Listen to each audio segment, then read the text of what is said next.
Hey everyone, Rob from Southgate Media Group here. Before we get started with this podcast, we have a quick message. If this is your first time checking out the show, we love that you found us and we really hope you enjoy it. What we have to say is for the subscribers. If you enjoy our shows, would you please donate to help keep these going? We don't want to have to put traditional ads on these shows, but this does cost money. So we really do rely heavily on donations. To make a donation to the show, please go to our website, www.southgatemediagroup.com. Go to the page for the show, and in the upper right-hand corner is a donate button. It takes you right to PayPal, and you can donate whatever amount you want. Thanks a lot for listening, everybody. And now, on with the show.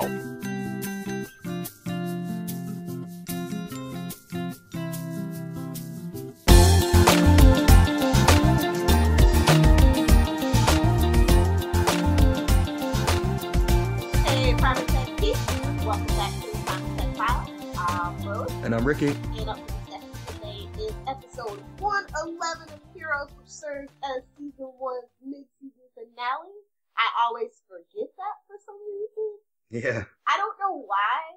Like, I remember it being a really big deal, because that particular year, it fell on my mom's birthday, and then my birthday was like 4 days later. And I was just like, what am I going to do this whole damn hiatus? Because it didn't come back till January 22nd. So that's like it's a good chunk. The only reason I remembered that it was, the mid-season was just because of it wasn't until I saw the ending and I was like, oh yeah, that was the mid-season, wasn't it? And then I was like looking on Heroes Wiki and there was all these comics that came out in between and I was like, oh. Yeah, I had forgotten about to check NBC because, like, Heroes was long. What the hell am I going to give them clickbait for? And then, like, I just realized that when you live tweet it, I was like, when you put out the 10 minutes, I'm like, wait, what? So I'm trying to do my notes in between while you're live tweeting, and I'm like, there were books. So I'm all caught up though. That's why I keep live tweeting this. So it was interesting to have the episode before it 6 months ago, which is basically just kind of a exposition kind of situation, and then to come back to the story that once again doesn't move much. Yeah, it doesn't move much at all, does it? I just found that really interesting. The first time and this time period. I still can't quite figure it out. It's like they were told, oh, you've got a couple more. We're gonna bring you up from a 13 season run into a 24 season run. Work it out. So let's get right into it. Do you have a synopsis? When Matt and Audrey follow up on the lead in the Sylar case, Matt discovers problems with his abilities that he has experienced before. As Peter is held for questioning, he continues to have strange dreams. When Claire tells her father the truth, he reveals he already knew of her abilities even before she did. Mr. Bennett and his organization imprison Sylar in a maximum protection cell. Hiro and Ando finally meet up with a rehabilitated Isaac. When Jessica's action threatened Micah, Nikki makes a tough decision. Eden decides to take matter into her own hands. So we start this episode off kind of where we left off with... Before 6 months ago was... kind of where Homecoming left off with Mr. Bennett and Claire returning home. And Claire's like, I need to tell you something. He's like, yeah, I know, honey, I know. Yeah. All the while trying to give her chocolate milk because that will make everything better. I know. When I was 12, it used to. But I don't know if 15 or 16 if that would really work. But, he's like, I saw the tapes and she made it that. And she's like, why didn't you say anything? Classic freaking Bennett fashion. I was doing this to protect you. Oh no, it seems like he's just trying to get everything out at this time because he knows what he's going to do. He knows that he's going to erase her memory. So it's like, well, I can clear my conscience now because she's not going to remember in like the end of the day. So it'll be fine. Exactly. At first, like when you first watch this episode, it's like, oh, he's doing the right thing. And then at the end of the episode, she's like, son of a... It's like, just when we started to sympathize with you, damn you. Then he's like, we can't tell anybody. And he's like, well, I told Lyle and Zach. And he's like, okay, we'll fix this. Yeah. Meanwhile, Aubrey and Matt are on the scene at Union Wells High School in good old Odessa, Texas. Matt tells her that Sylar's MO, and it looks like he tried to remove Jackie's brain but was interrupted before he could do so. And so she's like, yeah, I think we have a suspect. And of course, they're talking about Pete. Then they see, like, a small little blood trail of footprints and stuff, and they go, maybe he had accomplices. Oh, FBI. Makes me feel like I'm following. This feels like a precursor to it. Anyway, Peter wakes up in the jail cell by Nathan. Nathan's like, yeah, glad you're alive. I'm gonna get you out. I'm gonna fix your damn mess. And Peter's like, why'd you destroy the painting? And Nathan's like, isn't it obvious you were dead? Duh. Like, he's like, you're meant to do a lot of things, but saving the world isn't one of them. And he goes, basically do nurse things, Peter. Just puts him down again. Oh, that big brotherly love. Oh my god, it's one of my favorite scenes. Nathan just has no time for this shit. He's trying to win a campaign over here. Like, Peter tells Nathan he believes that the people he's met with powers are all kind of connected, and Peter's just like, he doesn't think he can do it.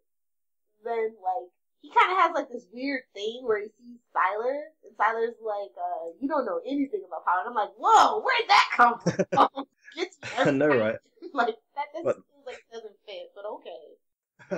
I don't know what it is. I think it's like, from watching it and obviously knowing what goes on later on in, like, later seasons, it seems like a bit of foreshadowing, which I don't know if they were, like, trying to start that off there, or if it was just something that they wanted to put in and then just thought that they could link it afterwards. But yeah, that whole SyNathan thing. So yeah, that great storyline. But yeah, anyway, sorry. Meanwhile, back in Utah, we get a lovely visit from the Sanderses. Yay! So, we open up with that shot of Jessica taking a shot at Dio. It hits him in the left shoulder. And Jessica, like, tries to shoot him in the head, but Dio uses his powers to kind of, like, let the bullet phase through him. And, like, she sees Nikki's reflection as per the Nikki-Jessica relationship. And she's like, oh, they have that stupid, like, duck face, twisted lip thing going on. And, like, seeing Micah's no longer in the car, she slams the door shut and then, like, shatters the window. I'm like, there goes a perfectly good car window. Thanks. Meanwhile, back at our good old home offices of Primatech Paper Company, Eden waits outside a secure room for Mr. Bennett. Eden tells him that Sylar slept through the night, that it's like, wait outside. And he's like, giving Sylar the business, really trying to get under his skin. He's like, your abilities aren't going to work here. I don't know if it was like a little foreshadow to level 5 because everything, looks like that. But yeah, I like this little scene because, Sylar's can do much. Like, Sylar's doing, like, he's got a plan in action, but he's just biding his time. Like, he knows that. I don't know if he knows if he can get out at this point, but he's kind of like just letting everything happen so that he can see from inside the belly of the beast, I suppose. But yeah, I liked that whole scene. It's a very Noah thing to do, as we learn later. I really love that interaction between them two. It was great. We didn't get to see that so often, so. And I think that Sylar kind of should have kept his mouth a little closed because he goes, that's basically his power. He sees how things work and what makes them tick. They quite didn't know that. But he's just trying to do his old, he's just trying to, it's that normal supervillain thing of, like, letting out too much then. This is also a good scene because it kind of shows you that HRG's kind of, he reports to someone else. He's not just, because, like, for the whole thing, you think he's kind of like the boss, or at least, he's pulling most of the strings, whereas in this episode, you kind of, at least from this scene anyway, you kind of start realizing that he reports to other people. Like, he obviously wants to put Sylar down, but he can't because, other people have said that he can't. And, yeah. Like, I always figured he was, as we learned in Company Man, middle management, because an organization like that has to be pretty big. And let's face it, a guy with a family and kids like that, middle management, totally perfect cover kind of thing for me. Because I watch a lot of, like, spy thrillers and stuff, and that's just, like, your typical trope, I guess. Okay. I always got the feeling that it was kind of, to begin with anyway, like, that he was kind of, the one pulling the strings. He was the one who always seemed to know what was going on, and he was always the one who was making all the calls until, like, until about this episode, so yeah. I can see that too, though. So, like, yeah, Sylar starts talking about Claire, and this just, it really gets Noah going. Yeah. Because obviously the company doesn't know about Claire at this particular juncture. And so it's like, you don't know who's watching and who's listening, He's really trying to shut that whole thing down. And that's when he gets that kind of phone call. And he's like, wait, Eden says something. And he's like, no, we gotta wait. We gotta dissect him. And Eden's like pouting. Yeah, Eden's like going through her change of heart at this point. She's kind of, I think the previous episodes have started to show her like what the company's kind of really about, or at least Noah's HRG's all about, with the whole, you know, making Isaac use drugs again just in order to paint the future. And this one where she's just like, you know, I could get him to kill himself right here, and they're just like, well, no, we have bigger plans for him. And it's kind of like it's her like beginning of the journey into, you know, what happens. But yeah, Eden's like, dude, even the Haitian agrees with me about killing Sylar. And then we see the Haitian just chilling at the end of the hallway, like, basically. Yeah. So we go back to DL and Micah running through a forest, and, you know, they're trying to avoid Jessica, and they're having that conversation. Micah's like, it's not mommy, it's not her. He's just like, oh god, this is so brutal. So we cut to Audrey and Matt, who are in the interrogation room with Peter. Audrey's like, okay. And Matt's like offering him some medicine, and Peter's like, I didn't kill Jackie. And she's like, what's up with all the blood no injury thing, Peter? This is an awful interrogation, I'm sorry. I know, and it's not even that, it's the fact that, you know, he's still wearing the same blood-stained t-shirt, and they haven't taken it out and used it for evidence. And his little hand swirls just going. Yeah, exactly. But I must say, I really liked the shots of and like the camera effects on what happens when Matt and Peter are like having their little static conversation. Because I was worried about that. I was like, I wonder if that would, if something like that actually did exist, if that would actually happen. I like it, the old feedback loop. They need to work that into a Professor X storyline or something. Peter, like, Matt and Peter kind of realize they both kind of have powers, and they're kind of like just picking things out of each other's brains, and Peter's picking stuff out of Audrey's brain. It's just a hot mess. And then he's like, the cheerleader's dead. And he's like, Claire's dead?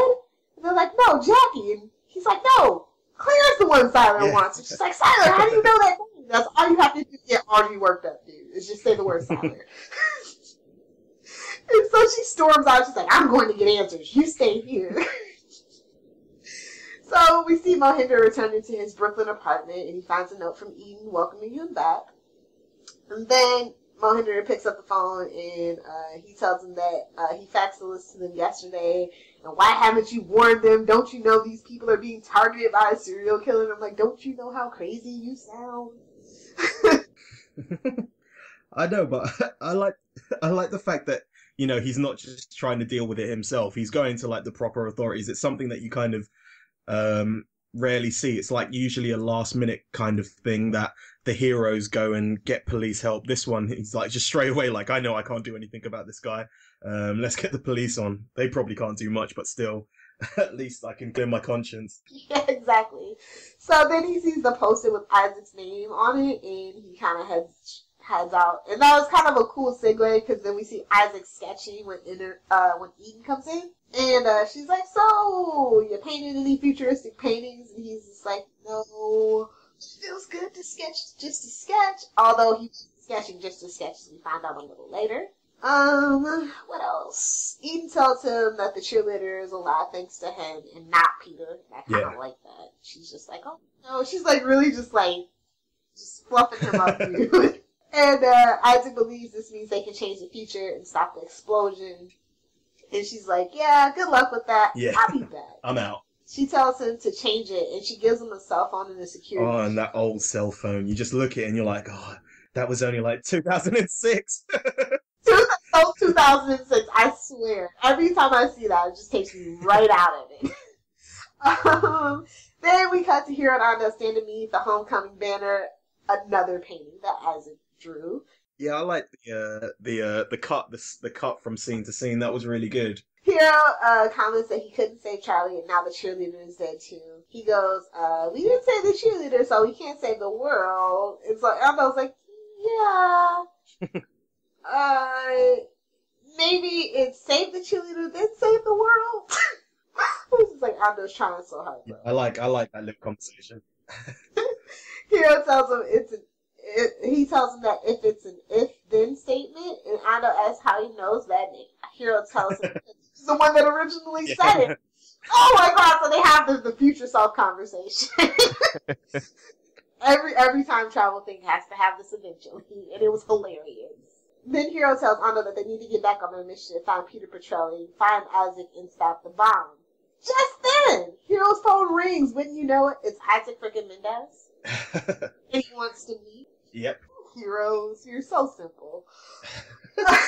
Meanwhile, Claire and Mr. Bennett, aka HRG, sit in the interrogation room speaking to Audrey's just daft behind. And Claire tells Audrey how Sylar killed Jackie. And then in the adjacent room, Matt's of course trying to read her mind, but gets the so familiar static.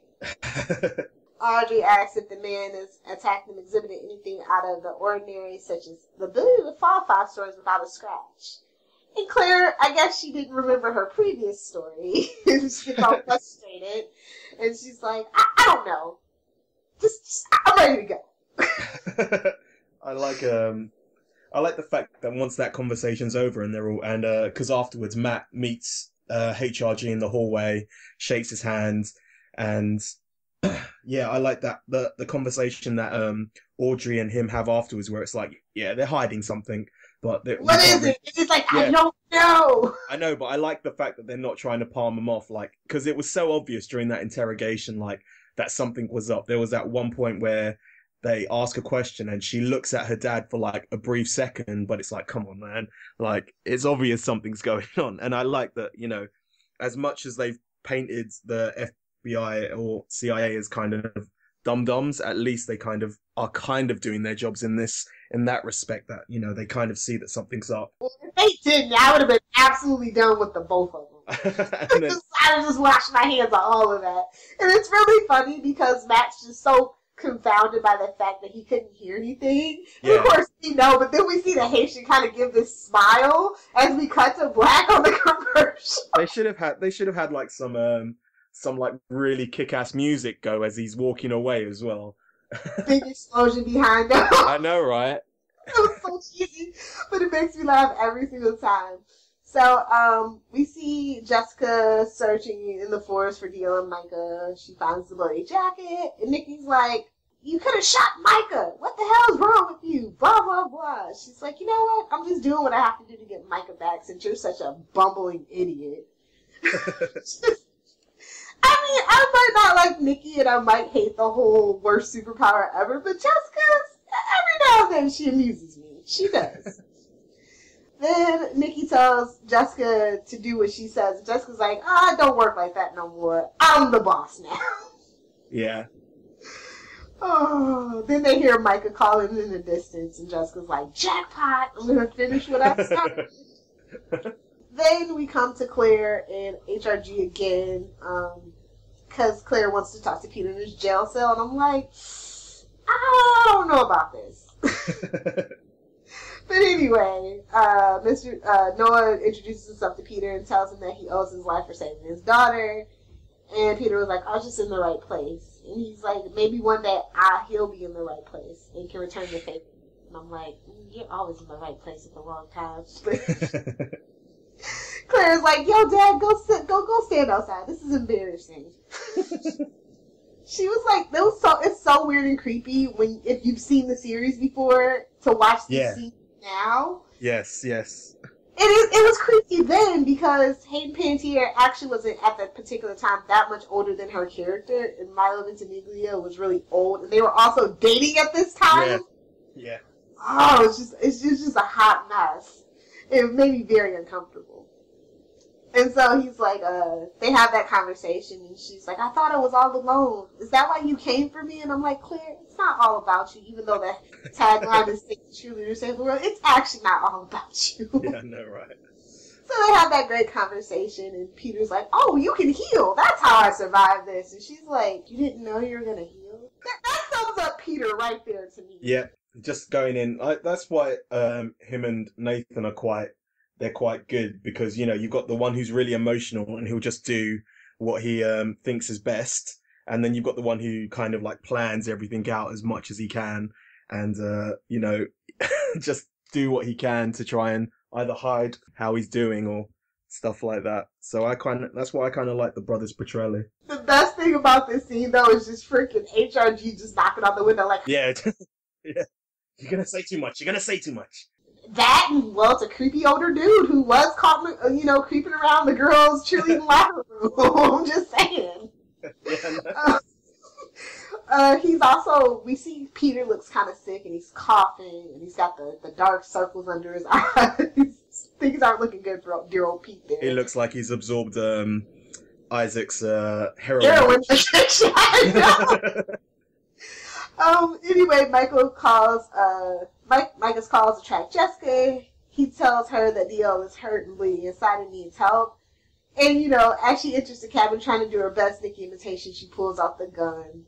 But, joke's on her, because Dio's waiting for her and hits her with a shovel, knocking her clear off the cabin. And I'm like, yeah, usually I'm not for hitting women, but it's a TV show, so I was like, hell yeah, give it to her! Dio tries to get the gun that Jessica dropped, but Jessica kicks him and sends him flying. Micah tries to get Jessica to stop fighting, but she flings Micah into some rocks, injuring him.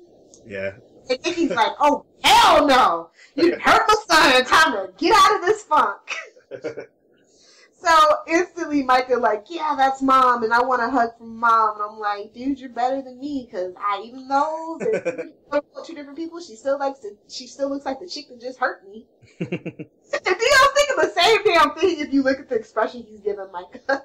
Oh, God. Back to the teenage crap. Zach meets up with Claire on the sports field at school. She asks for the tapes and she destroys them.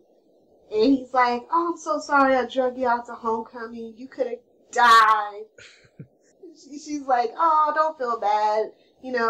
At least I have a friend, which is sad and pathetic, and I'm glad she knows that it's sad. And so he's like, yeah, of course I'll never say anything about your powers to anyone, and off they skip. Oh, God. So, Hiro and Ando meet Isaac at the bus depot in Midland, Texas, that happens to just be in front of the Burnt Toast Diner for some reason. Yep. Hiro greets Isaac using the Vulcan salute from Star Trek, which is hilarious. So Hiro shows Isaac the issue of Night of Wonders that he brought back from the future. And Isaac loves it, yeah. Isaac's like, Hiro tells Isaac that his power is very strong. And Isaac's like, yeah, about that I can only do it when I'm high. Like, he explicitly has to, like, underline it for Hiro. Yeah. And it's the cutest thing in the world. And I'm like, how has Hiro lived this long? How? So naive and young and sweet. Ooh, Hiro. Anyway, Hiro tells him that while he was in the future, he saw the explosion that destroys New York. And he also saw Isaac dead with his head cut open from the, as Ando would put it, brain man. Which Isaac kind of takes in his stride, which I thought was quite weird, but thinking about... He thinks Sylar's been taken care of. Yeah, I know. And he already thinks that they can change the future. Exactly. So, yeah, but he still kind of takes it a bit in his stride, but yeah, we'll see.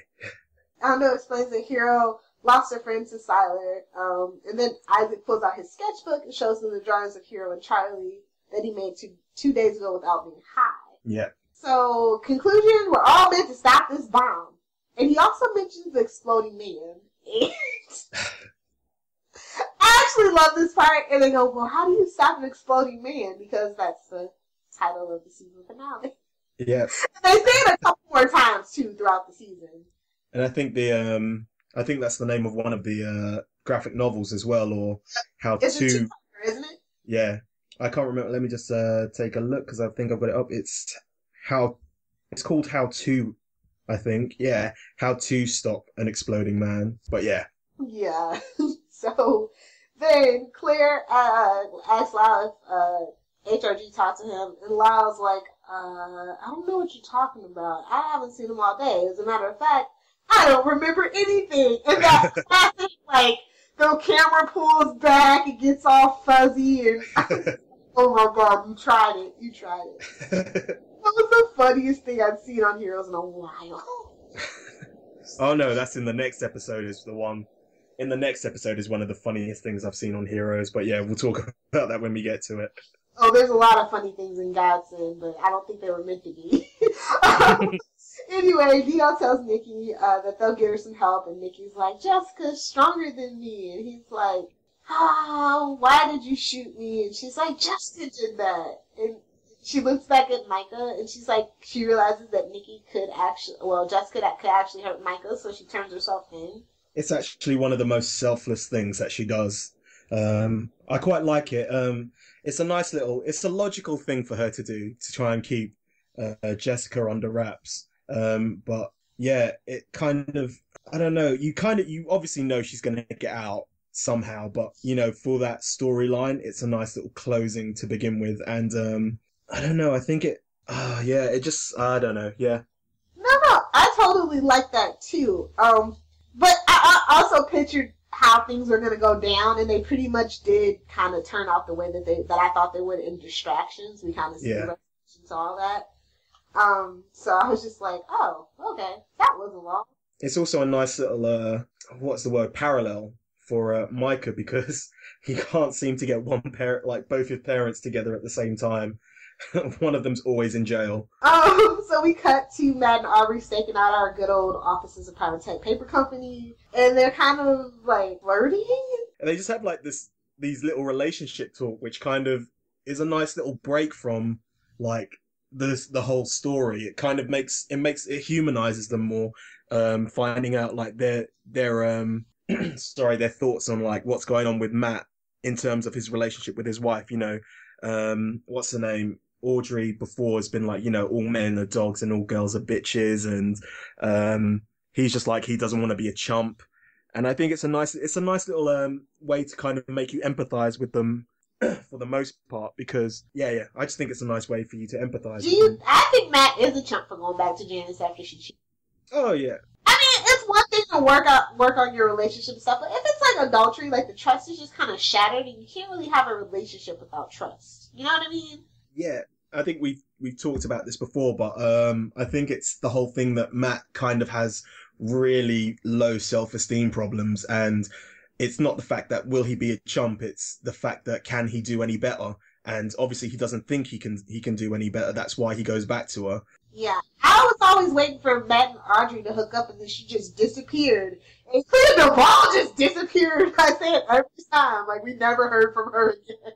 I was always kind of waiting for them to hook up though for the season 1. I was kind of bummed that they didn't. Like I just wanted him to leave Janice and those two could get together. Of course, before Molly and Mohinder came into the picture. Came into his life. Anyway, she had that stray thought that she thought he was cute. He kind of chuckles, and then all of a sudden, that cute moment's interrupted by HRG and the Haitian, and Matt just chilling. It's just the way they're walking away, and like the Haitian's there, and in like his little what is it? His pants. The linen pants, just walking with his hands in pockets, just like, yeah, I'm badass. Every time he shows up, like, and I don't know if that's the point of the character, he instantly sticks out like a sore thumb. Instantly. I know, but like for most of the season, he's been quite serious. He's always got that kind of stoic look on his face, and in this one, when he's walking away talking to HRG, he's kind of smiling, just like nodding away, and it doesn't feel like an actual scene that happened. We can't get the proper shot. Oh, we'll just use the one of them walking back to their markers. I bet you that's what happened. So anyway, like I said, Matt recognizes the Haitian, and like it sends him into this frenzy, and he's trying to like read their minds, and then his nose starts to bleed. But guess what? He got that magic word, Sylar, and Audrey's like, "Let's do this." Literally, that's all you have to say is Sylar, and she is there. She is there for your call. He could have just made that up as well. He could have just been like, yeah, they kind of said Sylar. And she's like, oh, we're going. She's like a little Jack Terrier, just like trying to chase after it, yeah. So then we see Zach meeting Claire on the football field. Claire's like, yeah, my brother doesn't remember anything. It's like somebody made him forget. And Zach's like, what the hell? Are you on crack, little girl? You haven't talked to me since 6th grade. And she's like, oh, no, they got him too. And oh my god, dude. I hate saying this, but dude, seriously, Claire runs like a straight up girl. that run was bad. It's funny though, because, we're meant to like feel sorry for her because her life's falling apart around her, and the only thing we can pick up on is how stupid she looks when she runs. I mean, how bad can you feel for a girl that's indestructible? I think like a pretty 16-year-old girl that's indestructible. How bad can you really feel? Like, you always know nothing's really gonna happen to Claire. Let's just be honest at this point. We all knew. It doesn't matter how much woe is me she is, like, all the friggin' time. Yeah. I think that was kind of the thing for me with Claire. Like, while I love Hayden, the character of Claire, you just knew nothing was ever too bad was ever going to really happen to her. And it always seemed to reset, like, whenever she kind of seems happy with herself and happy with, like, her powers, like, the next episode it kind of seems, oh, something's happened and she's all woe is me again. It's just always up and down with her. I don't know what that says about the writer's room, but meanwhile, in the Midland Motel, Hiro and Ando have a third party join them, and Hiro decides it's time to teach Isaac to use the power of concentration to improve his powers to painting. Well, it seems like he taught Matt Parkman how to concentrate as well, because it's pretty much exactly the same face apart from, closing his eyes. Yeah, just pretend like you have to take a poop. That's yeah. So they kind of watch in the basement as his eyes kind of turn white and he starts to paint. But he also has to take his shirt off before he starts to paint. I always find that weird. Like, every time he starts to paint, he always has to like remove an item of clothing. Like, every time, like, it's like his eyes turns white and then that's it. Shirt off, time to start painting in my vest. It's how some little kids never outgrow taking all their clothes off to take a poop. Oh, bringing the powers back to poop. Well, I'm just saying. So then we see Claire calling her father freaking out. She's like, nobody remembers. It's like everything's been erased. And then she realizes she's alone in the house. And Noah's just calm as can be, so you know something's totally up. And then like the Haitian jumps out of her closet. And just when you think he's gonna erase her memory, he talks. I know, that was the most shocking thing, wasn't it? Because he hadn't talked before, and I think that was quite WTF moment. Yeah, and then his voice kind of didn't really match either. Like, that didn't help either. I was just like, what? And he's like, your father's expecting you not to remember, but it's important that you do remember. Can you keep a secret, Claire? Yeah. And it shows, that the Haitian isn't just working for the HRG. He's working for someone else at the same time. And yeah, I love that reveal. By the way. It's kind of like on Agents of S.H.I.E.L.D. at the moment. You've got that whole, S.H.I.E.L.D. and real S.H.I.E.L.D. kind of thing going on. It's like person working for two organizations at the same time. But yeah, I like the whole story of the story tracks really well for Claire in this episode, apart from her being woe is me all the time. But, it's just like, it's her finding out everyone that she knows is slowly having their memories erased. And, it's that creepy moment when, the Haitian's just walking out of the closet and all you see is the footsteps. And it's just disturbing, like, the whole thing. Like, he's got, like, this little girl hand round her mouth, just telling her to calm down. And I think the most sinister thing that he says is when he says the words, like, I have visited your mother many times. And that like kind of he was like, so many times. Yeah, so many times. And you can tell, like, from that line that HRG has been abusing the power for a long time, and it creates a bit of intrigue as well, because obviously we know it's something that the audience knows, but the characters won't know that Claire will still have her memories intact, and that the Haitian can talk, and it creates intrigue for the next episode, which I really liked. So we cut from that disturbing scene to a really awesome scene, because it's like they're looking at this Hiro and Ando looking at this painting, and it's a picture of Hiro holding that damn sword up to a dinosaur that's a T-Rex, and Hiro's like, I step on a bug, I could change the future. Oh God, Hiro. You obviously, your powers don't allow you to change the future, so don't worry about it. I remember seeing this and was thinking, oh man, that's going to be a good storyline when it actually happens, like him going back into the past and seeing dinosaurs. And then when it really happened, I was mad. I was like, you son of a... That was cheat. I know, right? When it happened, I was like, oh, well, that's funny, but he still got to go back. Like, I was, like, convinced that he was going to go back into the past, like, into, like, the dinosaur era. Like, even after I saw that when it got revealed that it kind of happened, I say in air quotes, I was still like, yeah, but that's just a red herring. That's, just to fake you out. It's eventually going to... Yeah. Exactly. I was in denial too, Ricky. I was in denial too. So then Hiro tells Ando, I really need to find that sword. I'm like, you really don't. But anyway, the phone at Mohinder's apartment rings, and he picks it up, and it's Eden. And she's like, I lied to you, but I'll be home to explain things, but I need to make some things right. And we're going to start with murdering the man who murdered your father. Lick! Mohinder's like, wait, what? I still got jet lag, Chica, what? Oh, so we cut right to Eden as she enters the room of Sylar's cell. Sylar tells her that he knows her, and Eden's like, yeah, I live next door to Chandra Suresh. And he goes, you're the power right next door. That's funny, though. It's like, the way he says it, it's like, you're the power, you got the power, and you were the girl right next door. I like that line, yeah. She's like, I'm going to give you this gun, and you're going to blow your brains out. Sylar, does his little telekinetic thing and pulls her into the glass wall, shattering it. And I'm like, that's all it took? Yeah. Why didn't you do that your damn self? I was always like wondering why, like how he was able to do that. Like, did she switch off the power inhibitor thing or something when she came into the room? Like, how comes he waited for that exact moment to like?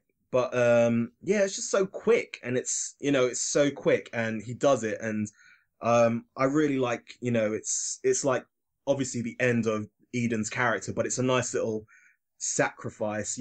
What she does is a nice little sacrifice, and it's kind of been leading towards this for her anyway. Her trying to redeem herself for all the bad things she's done and all the bad things that she's been made to do. She's doing what she thinks is right, and yeah, it's her trying to stand up for for people who matter to her. And it was I remember thinking at the time, like, oh, well, she's not dead. She's got to come back, or, something will happen in the next episode and she'll be back. And it was kind of like it's kind of like it put you as a viewer on notice that anyone could go. Even though Eden didn't seem like she was a main character, she was starting to get more and more. And you felt like she was eventually going to become a main character, but she obviously got killed off here. And, it kind of put you on notice that kind of anyone could die. At this point, anyone could die. I like how you said at this point. Yeah. And, obviously later on they kind of backtracked on everything with certain other characters. But yeah. But I still, for the life of me, don't understand, she had the gun. And then, I don't understand how she thought it was going to work. Yeah, I don't understand why it didn't work, because she said the words, you're going to kill yourself, and that voiceover came on, and you knew her powers had activated, but he didn't do it, and I don't understand why that didn't happen. Maybe it's something to do with his power at the time, or maybe they just didn't work for some reason. I don't know why, because they worked before, didn't they, when she asked him to go to sleep? Yeah. Maybe he has a secret. Once somebody uses one power on him, he's immune to it, and they just never got back around to it. Yeah, maybe, because it takes like one time for it to work on him, and then he figures out how it works, and he can not have it work on him. I don't know. Yeah, it was weird. I feel like this was definitely a woman in a refrigerator trope moment. Yep. Because, she pulls the gun on him, and he's like, that won't work on me. I'm like, why not? It's point blank range. So instead she pulls the trigger on herself, and I'm like, no! Anybody but Eden, why couldn't it have been Claire? She was like the best female character at this point. At this point that was in the show. Obviously people like Angela Petrelli would go on to like great things. But at this point, as like a main quote unquote main character, Eden was the best female character, because there's only so much woe is me that you can put up with from the rest of the women. So yeah. So here we come to the end of the scene, And it's Nathan coming to pick Peter up from jail. And as they leave, he tells Nathan about the people he met and the experiences he's had. And then suddenly, out of nowhere, Peter just freaking collapses. And we realize that he's obviously having a vision because New York City's empty. And he's starting to see all these people. He sees Mohinder. He sees Matt. He sees Nikki. He sees Micah and DL, Claire, Nathan, Simone. And then he sees Hiro and Ando. And he's just like, he looks down at his hands, and they're glowing. And it's just like that picture that Isaac drew of the exploding man. Yeah. And when he wakes up, he tells Nathan that it's his fault. And then he falls out again. So it was just like, what? And then, like, at the time, I actually didn't know until after this episode aired that it was the mid-season finale. Yeah. So I was just like, wait, what? And then they had that great freaking trailer, dude. Oh, I don't remember that. I just remember, I think this was where I actually caught up with it, and I was like, oh man, I really have to wait for like however long for this to carry on. But yeah, it was a great reveal. Okay, this is what's happening. We just got a glimpse into the future. And that trailer still gives me chills. It was really well done. So, if you had to give it a grade, what would it be? I'd go with a B minus, actually, more a B minus. Like, whilst the reveal, it does what every most Heroes episodes have done. It's kind of been not fillery, but it's kind of like not boring, but it's just kind of there. The episode's kind of there until like the very end, and the reveal is the like endings and the cliffhangers always what's been able to hook me into the next week. And especially this episode kind of had every main character was in it, and you've got all those stories to kind of put into one and fit into one episode. So much goes on that it kind of all washes over you. Do you know what I'm saying? Oh, I totally do, but I think that the structure of this particular episode, it didn't have that much cheese in it, so I'm gonna go ahead and give it a straight up B. I know, this episode really stands out in my memory. It really does. I didn't have to think about the things that I like about it too much. And so that's a testament to Heroes when a lot of episodes kind of blend together. Let's see, what was your favorite scene? Oh, just the ending, just that whole bit of Peter exploding and then waking up and saying it was his fault. Yeah, I just thought it was a great reveal. And, because the whole time you've been thinking because I think I even forgot at this point that Ted was in it. I just thought he just disappeared, and I was like, oh, well, and then that kind of instantly made me remember Ted. That happened, like, when I first watched it. Oh, wait, but the whole second half of the season until Ted shows back up, though, when we come back from the break, it's like, wait, how did he and Peter meet? Like, because it doesn't seem like they're ever going to freaking meet. Yeah. So I totally get what you're saying. You're like, oh, yeah, Ted is the guy that explodes, but how does Peter... So I did always kind of look forward to them meeting and how that was going to go down. That definitely kept me going that second half of the season. I think my favorite scene, actually, though, is the Haitian telling Claire that he's supposed to make her forget, but it's important for her to remember, because it's creepy, and at the same time, it's a really important part of Claire's journey. And it really sets the Bennett family, like, this is the downfall of the Bennett family. It breaks my heart, actually, because I wanted it to work out for them. Any lines stick out to you? Not really. Just, I'd probably go with the one that you said about, Oh no, actually, the one that sticks out was I've visited your mother so many times. It's just so sinister and just kind of tells you all you need to know about HRG at that point in time. I think mine, even though I kind of hate the sword, it's Hiro. I really need to find that sword. And then, what's the other one? Oh, it's where Peter says to Claire, I think I died. And Claire's like, I died before. It's no big deal. And that sums up Heroes in the most magnificent way possible. Like, that is it. That should be the tagline. Resurrection. It's no big deal. Any, things that really, little small bits that really stick out to you, iconic from this particular episode? Not really, apart from the end, the cliffhanger at the end. Yeah, I think that's mainly it. I can't really stop going on about this cliffhanger, can I? But yeah. It was good. fun. That was like, they just don't make them like that anymore. But like I said, even though, because it was so cheesy, it's when I was like, I can't remember. And the camera pulls back and it gets all fuzzy and wobbly. Because, like, I'm like, dude, you don't even have to try that hard. Trivia. In a behind-the-scenes video, Milo said that he passes out because he's overwhelmed with all the powers he has been absorbing. So that's why. Also, like, obviously, we kind of talked about that last episode. Yeah. Fallout is the first episode not to have a monologue at the beginning or the end, which I'm sure you were very upset about. I think that's it. There's obviously the Stepford body snatchers, which is a thing about invasion of the body snatchers and the Stepford wives. In a deleted scene, Mohinder meets Simone in Isaac's loft. What happens, I don't know, because I have not seen that deleted scene. Have you? In a deleted scene of this thing, of the episode, Mohinder meets Simone in Isaac's loft. Oh yeah, I saw that. It's nothing. It totally needed to be cut, but it was nice to have this extra. Like, Simone's so useless, so it's just like, whatever. And this kind of had two graphic novels. One was Fathers and Daughters, which was, it fills in the holes of Fallout. It says what happens after Eden, after what happened with Eden, and then Superheroics, which carries on from Peter's dreams, basically. Yeah, that's all I've got. You got any more? I really like the reference to the Ray Bradbury story, A Sound of Thunder, which is what the painting is of Hiro in the past of the dinosaur. Because it's like he accidentally crushes a butterfly while killing a Tyrannosaurus Rex. It's like, it causes like the language and architecture and politics of his time to change. Yeah. So it's like hilarious. Like, I always laugh at that. And also, of course, if you're looking for a comic book reference, 2000 AD, which is about time-traveling big game hunters who kill a lizard, and that prevents the human race from ever evolving.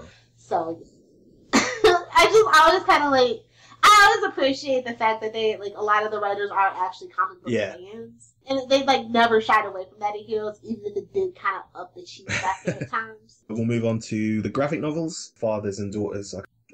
Graphic novel Fathers and Daughters carries on from Eden, and it's basically HRG going to her dad and telling her that his daughter's dead, and the father not giving a crap whatsoever.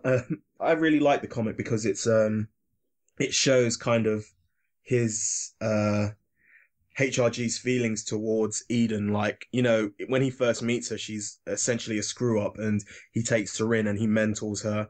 And he obviously takes great pride in her, especially with the sacrifice that she made in order to, even though he probably doesn't agree with it, he secretly did want Sylar dead, and he appreciates that, she tried to do it, even though she failed. Do you have any thoughts on it? I think my favorite thing in this whole thing is that he kind of spills all the beans to Eden's father, and then he tells the Haitian to not clean the man out completely, just leave the guilt. That was just like kind of fantastic for me. And also, this is kind of a noteworthy thing that I think this is the first time Travis Sabuye gets to work on one of the graphic novels. But he works, of course, with Michael Ganell, who's just a really prolific guy when it comes to these particular. I really liked it. It's what is it? It's Eden's third appearance in a graphic novel, and that is basically all the trivia I have for it. And it would obviously be her last appearance. Or would it? No, yeah, I think it would be. Oh, the Easter egg for it was a high-res scan of Isaac's painting of the exploding man. You guys know I don't like that painting, so I was ticked off about that Easter egg when I got it. What else? And then also the other one that came out around about this time for this was Superheroics. And it was essentially, did this come out at the same time? I'm sure it did. This one was released on December 11th. Yeah, they came out at the same time. They were both released on December 11th. So this one's basically just more Peter dreaming, and it's him being the hero, saving a city, and he's chasing after a bad guy who is using a jetpack instead of being able to fly like him. And when he catches up with him, takes off his mask, it ends up being Peter.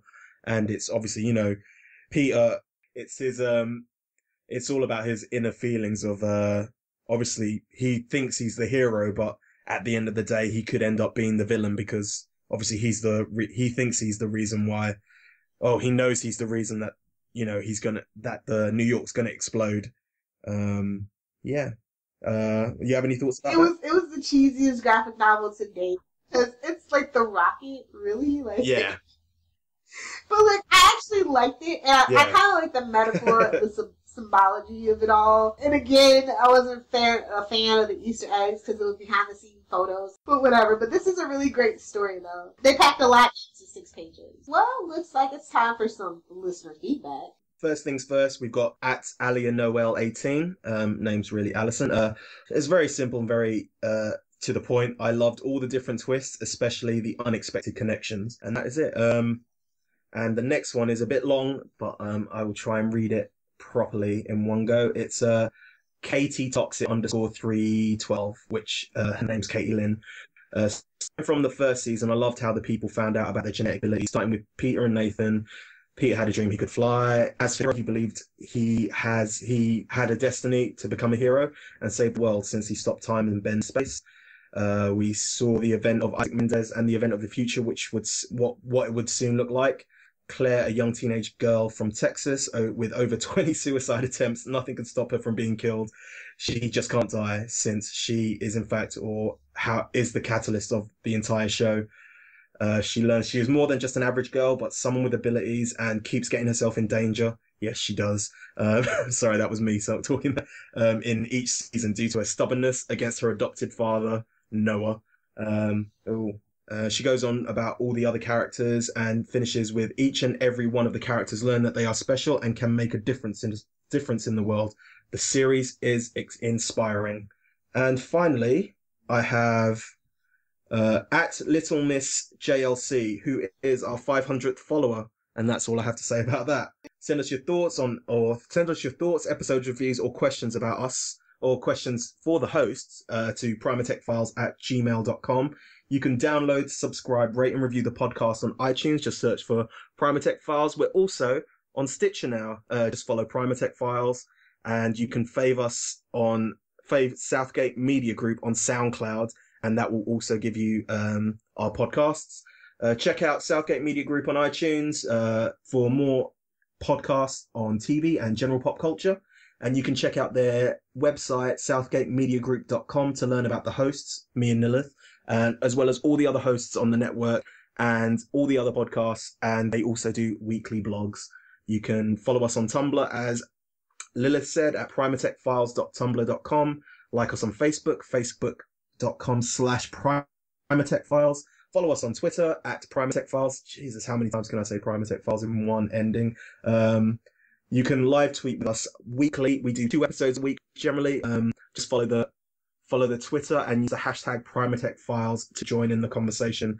This week, we did episode 11, and I would like to send shout outs to BQ Cumberbatch, at Larry F, at Sincere667, at English Idiot 101, yay! And at Graham FTH, I can't even say it, Graham Vayner. Don't worry, I will tweet at you when you have been shouted out. And finally, you can follow me on Twitter at Ricky J Diaz. That is RICKYJDIAZ, or Z if you're American. Oh, actually, I've got one more bit of news.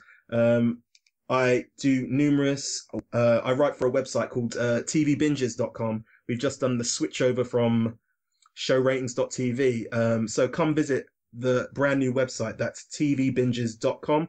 And you can get my reviews, which at the moment are going to be weekly on The Flash and more than likely Community. But I have to do catch up because of the changeover. So yeah, go to tvbinges.com. Yay! Well, as for you guys can find me on Twitter at Lord Hellfire. You can find me on Tumblr at either littlefairyhellfire.tumblr.com or superwholockjunkie.tumblr.com.